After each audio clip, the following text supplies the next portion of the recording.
আল্লাহ যে কইল প্রথম সৃষ্টি আমার এশ, প্রথম সৃষ্টি আবার কয় আমার আরশ, প্রথম সৃষ্টি আবার কয় নূর, প্রথম সৃষ্টি আবার কয় রূপ।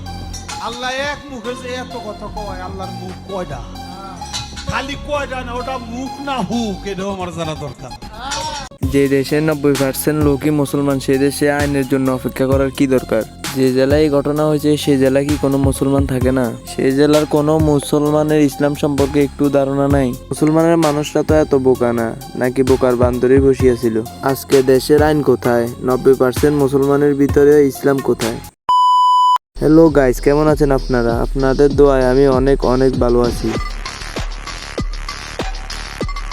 আজকে বাউলে বোকাচোদাকে নিয়ে কিছু কথা বলবো। সূরা নাসের মধ্যে এত নাচ কেন?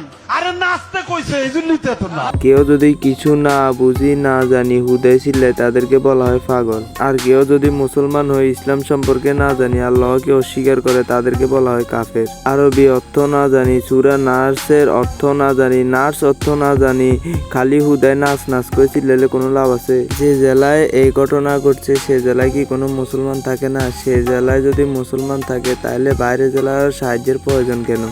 সে জেলায় যদি মুসলমান থাকে তাহলে আইনের প্রয়োজন কেন? বাঙালিরা খালি কে কি করছে, কার কি হয়েছে এইসব দেখে হাতে তালি দিতে জানে। হলুদ সাংবাদিকরা কই, কোথায় গাছ কথা বলে, কোথায় কার বোকার সাথে পরক্রিয়া করে, এইসব নিয়ে কথা বলে। আজকে ইসলামকে ছোট করে কথা বললো যে এটা নিয়ে তো কিছু বলতে পারলেন না। আপনারা খালি পারবেন দেখিও না দেখার বান্দরি থাকতে, শুনিও না শোনার বান্দরি থাকতে, আর কি করতে পারবেন? জনগণে বা আইনের লোকে কিছু করলে ওইটা নিয়ে খবর বানাতেন তো ঠিকই পারবেন। যে দেশের লোকেরা চোখ বন্ধ করে হাঁটে তাদেরকে নিয়ে আর কি বলবো? আল্লাহ যাতে সবাইকে হেদায়েত দান করে। ওকে, আল্লাহ হাফেজ।